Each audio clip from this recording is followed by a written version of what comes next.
안녕하세요. 답답한 이 마음을 누군가에게 속 시원하게 털어놓고 싶어서 이렇게 펜을 들었습니다. 세상 살다 보면 별의별 일이 다 있다고 하더니만 제가 이런 이야기의 주인공이 될 줄은 몰랐습니다. 친구 이야기다 생각하고 들어주세요. 저는 현재 식당을 운영하고 있는 50대 여자입니다. 이제 30 좀 넘은 딸이 하나 있어요. 제가 마음으로 낳은 딸이지요.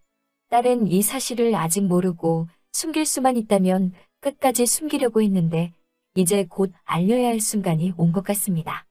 딸의 친엄마는 제가 장언니라고 부르던 사람이에요. 지금은 세상에 없지만 장언니는 저에게 친언니와도 같은 존재였어요. 제 이야기를 조금 더 해야겠네요. 저는 시골의 가난한 집 7남매 중 셋째로 태어났어요. 입 하나 덜기 위해서 어머니는 제 나이 16에 서울 외삼촌 집에 저를 보내셨습니다. 그 집에서 저는 사촌 동생을 돌보고 밥도 짓고 빨래도 하고 식모처럼 살았어요. 하지만 외숙모의 구박에 못 이겨 결국 그 집을 떠났습니다. 외숙모는 저에게 따뜻한 밥 한 그릇 주는 것도 아까워 꼭 밥에다 설익은 감자를 하나씩 섞어주었지요. 다른 가족들이 모두 김나는 하얀 밥을 먹을 때 퍽퍽한 노란 감자를 먹고 있는 그 심정은 겪어보지 않은 이는 모를 것입니다. 아무튼 그렇게 집을 나오기는 했는데 주머니에는 돈도 별로 없고 갈 곳도 마땅치 않았습니다. 결국 외삼촌께 사정하여 고향집으로 돌아갔습니다. 하지만 어머니나 아버지 그 누구 하나 저를 반기지 않더라고요. 결국 저는 다시 서울로 올라왔고 그 이후로 가족들과 연락을 끊고 지내게 되었습니다. 그 이후 저는 서울 가리봉동에서 소위 공순이로서 일을 시작했습니다. 오로지 언젠가 못다한 배움을 끝마치겠다는 생각으로 악착같이 돈을 모으며 꼭두 새벽부터 일어나 늦은 밤까지 파김치가 되도록 일했습니다. 당시 사글세도 저에게는 부담이라서 저는 아주 작은 쪽방에서 다른 여공들과 함께 살았습니다. 그리고 장언니는 그들 중 하나였지요. 당시 장언니는 저보다 6살 정도가 많았고 얼굴이 유난히 하였습니다. 그래서인지 얼굴만 보면 꼭 부잣집 사모님 같았지요. 언니는 고향에 있는 오빠와 남동생 학비를 벌기 위해 서울에 올라왔다고 하더군요. 그리고 언니는 번 돈의 대부분을 고향으로 보내는 것 같았습니다. 장언니는 저를 보면 어린 시절 자기가 떠오른다며 저에게 참 잘해주었습니다. 어쩌다 맛있는 음식이 생기면 꼭 제 몫을 챙겨주었고 한 번은 주경야독하는 저를 위해 어디서 책을 가져다 준 적도 있지요. 제 옷이 낡고 해지면 고쳐주는 것도 언니였습니다. 팍팍한 서울살이에서 언니는 저에게 친엄마보다 더 엄마 같은 존재였지요. 어느덧 시간은 흘러 제 나이가 22이 되었을 무렵 제게도 남자친구가 생겼습니다. 당시 제 유일한 낙 중에 하나는 쉬는 날 명동에 있는 음악다방에 가는 거였지요. 그곳에서 알게 된 DJ에게 저는 푹 빠져 있었습니다. 하지만 제가 어리석었지요. 저는 그 사람에 대해서 제대로 알지도 못하면서 그 사람이 원하는 일이라면 무엇이든 했습니다. 그리고 저는 그 남자의 아이를 갖게 되었지요. 당시 저는 세상 물정에 눈이 어두워 저와 그 사람은 좋아하는 사이니 당연히 결혼할 거라고 믿었습니다. 처음에는 그도 제 임신을 환영하는 듯 했습니다. 저는 작은 쪽방을 벗어나 그와 그의 어머니가 사는 반지하로 들어갔지요. 날이 갈수록 배가 점점 불러와 더 이상 잠자리를 할 수 없게 되자 그는 노골적으로 저를 구박하기 시작했어요. 외박도 서슴지 않더라고요. 그의 어머니 또한 저에게 매일같이 폭언을 퍼부으셨어요. 결혼도 안 한 여자가 임신이라면서 툭하면 남의 애를 뵌 거 아니냐고 하셨지요. 남산만한 배를 붙잡고 밥상을 차려내면 걷어차기도 일쑤였습니다. 이듬해 봄 저는 아들을 낳았습니다. 승호라는 이름이었지요. 그와 꼭 닮은 짙은 눈썹에 약간 까무잡잡한 우리 아기는 처음 만난 순간부터 우렁차게 울어대더라고요. 그도 어머님도 정말 기뻐했어요. 하지만 행복은 오래가지 못했습니다. 남편은 어느 순간부터 저에게 폭력을 행사하기 시작했어요. 처음에는 남들 눈에 보이지 않게 팔다리나 몸을 때렸는데 나중에는 얼굴도 서슴지 않더라고요. 한 번은 말 그대로 눈탱이가 밤탱이가 된 적도 있었습니다. 그럼에도 불구하고 제가 꾹 참고 살았던 이유는 아들에게는 정말 잘했거든요. 자기 핏줄에 대한 애착이 강한 사람이었어요. 제가 그렇게 살고 있을 무렵 장언니에게도 애인이 생겼더군요. 전당포를 한다는 그 사람은 인상이 후덕하고 말투가 느긋한 아저씨였어요. 그리고 얼마 지나지 않아 언니 역시 공장을 관둔다고 소식을 전해왔어요. 그러면서 언니가 저희 집 근처로 올 테니 얼굴이나 한번 보자고 하더라고요. 그런데 하필 언니를 만나기 이틀 전 남편이 제 얼굴을 엉망으로 만들어 놓았지요. 부어터진 입술을 하고 언니를 만나자 언니는 눈물을 흘리며 도대체 왜 이렇게 사냐고 울더라고요. 저랑 언니는 빵집에서 서로를 부여잡고 한참을 울었어요. 언니는 절 더 이상 그렇게 둘 수는 없다고 같이 언니 집으로 가자고 하더라고요. 저는 그럼 우리 승호는 어떡하냐고 안 된다고 했지만 그 자식이 애한테는 해코지 안 할 테니까 걱정 말고 언니를 따라오라고 하더라고요. 언니 집에 도착하자 마침 집에 있던 형부는 반갑게 저를 맞아주었어요. 하지만 이내 제 얼굴을 보더니 이게 무슨 꼴이냐고 놀라서 묻더라고요. 언니가 제 사정을 설명하자 형부는 일단 알겠다고 하더라고요. 그리고 이튿날 아침에 일어나니 형부가 아는 동생들이라며 장정 며칠 데리고 왔어요. 그러더니 저희 집으로 가자고 하더라고요. 집에 도착하자 아니나 다를까 그 남자가 저를 보자마자 욕지거리를 하더군요. 형부가 말 조심하라며 기선 제압을 하자 바로 조용해졌지만요. 형부는 그에게 한 번만 더 저를 괴롭히면 다리 몽둥이를 부러뜨릴 거라면서 단단히 겁을 주곤 떠났어요. 하지만 그게 오히려 역풍을 불러올 거라곤 생각도 못했습니다.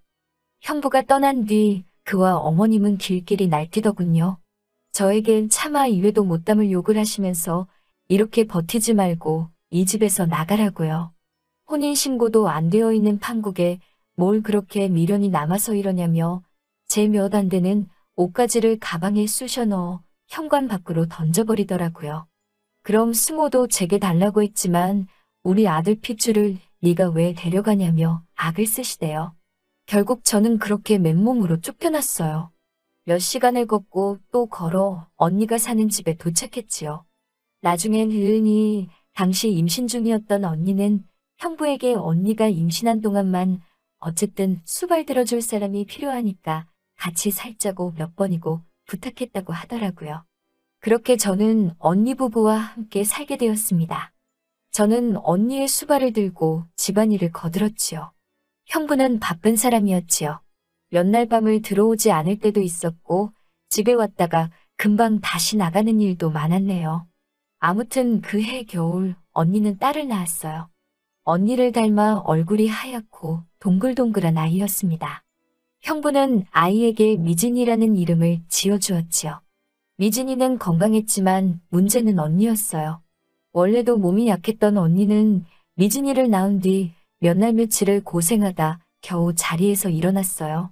지금이야 산후조리다 뭐다 많이 있지만 당시만 해도 그런 것도 없었고 웬일인지 언니의 부모님은 손녀를 보러 오지도 않으시더라고요. 그래도 다행인 건 형부가 언니에게 참 잘했다는 거예요. 비록 여전히 자주 집을 비우기는 했지만 옆에서 보고 있으면 부러울 만큼 형부는 언니도 아이도 예뻐했습니다. 집에 오는 날에는 빈손으로 오는 법이 없었지요. 저에게도 눈치 한번 주지 않고 잘해주셨거든요. 언니가 언젠가 되뇌이던 꿈이 현실이 되어가는 것 같아서 저도 진심으로 기뻤습니다. 하지만 그 행복은 오래가지 못했습니다. 이제 막 봄이 온 듯 곳곳에 새싹이 올라오던 무렵 형부가 이틀째 집에 오지 않았던 어느 날 누군가 현관을 발로 뻥뻥 차듯이 두들기더군요. 그 소리에 놀란 미진이가 울기 시작했습니다. 제가 누구세요라고 묻자 날카로운 목소리로 어떤 여자가 문을 열라고 소리를 질렀어요. 제가 문을 열으니 그 여자는 신발도 벗지 않고 집 안으로 들어가더라고요. 어떻게 막거나 손 쓸 틈도 없이 그 여자는 언니의 뺨을 후려쳤어요. 언니는 말 한마디 대꾸도 못하고 울고만 있더라고요. 저는 누군데 이러냐며 악을 썼어요. 그러니 그 여자가 저에게 너는 전현 동생이냐면서 저도 때리려고 하더라고요. 그러자 언니가 걔는 우리 집 식모라며 막아서더군요. 그러자 그 여자는 꼴의 신모도 데리고 사냐면서 언니 머리채를 잡고 흔들어대더군요. 그 여자는 당장 내 남편에게서 떨어지라면서 당장이라도 끌어내서 요절을 내고 싶지만 우리 양반이 하도 난리를 쳐서 이 정도로 하고 끝내는 줄 알라고 하더라고요. 언니는 끝까지 제대로 말 한마디 못하더라고요. 나중에서야 알았습니다. 그 사람 좋은 형부는 사실 유부남이었어요. 그리고 그 형부에게는 제법 큰 딸도 있었지요. 정언니는 그 모든 사실을 알면서도 형부와 살림을 차린 거였어요. 제가 왜 그랬냐고 언니에게 울면서 묻자 언니가 가족들에게 돈만 보내면서 사는 자기 인생이 너무 한심하고 슬펐다고 하더라고요. 그런 와중에 형부가 나타나 언니에게 너무 잘해주었대요. 그래서 언니도 자기의 모든 것을 형부에게 주었다고 하더라고요. 그리고 형부가 유부남이라는 걸 알게 되었을 때는 언니는 이미 임신한 상태였고요. 형부는 언니가 아들만 낳으면 바로 이혼하고 언니랑 결혼식을 올리겠다고 했는데 언니가 딸을 낳은 거지요. 폭풍 같은 시간이 지나가고 그 이후로 며칠이 흘렀지만 형부는 집에 오지 않았어요. 당연히 생활비도 주지 않았고요. 생활은 자연스레 공공해지기 시작했습니다. 저는 어쩔 수 없이 다시 공장에 나가기 시작했어요. 그리고 어느 날 집에 돌아왔는데 저는 믿을 수 없는 광경을 보고야 말았습니다. 마치 도둑이라도 든 것처럼 쑥대밭이 되어버린 집 한가운데는 언니가 남긴 편지 한 통이 있었어요. 세상살이가 힘들다며 미진이는 보육원에 맡길 테니 가끔 시간 되면 찾아가 달라는 내용이었지요. 저는 미친 여자처럼 동네를 뒤지며 언니와 미진이의 흔적을 찾았지만 그 어디에서도 발견할 수 없었어요. 저는 마지막 희망을 가지고 언니가 적어놓은 보육원을 찾아갔습니다. 그리고 그곳에서 다행히 미진이를 만날 수 있었어요. 보육원의 사정을 설명하고 미진이를 데리고 나왔습니다. 그리고 제일 먼저 전당포로 향했지요.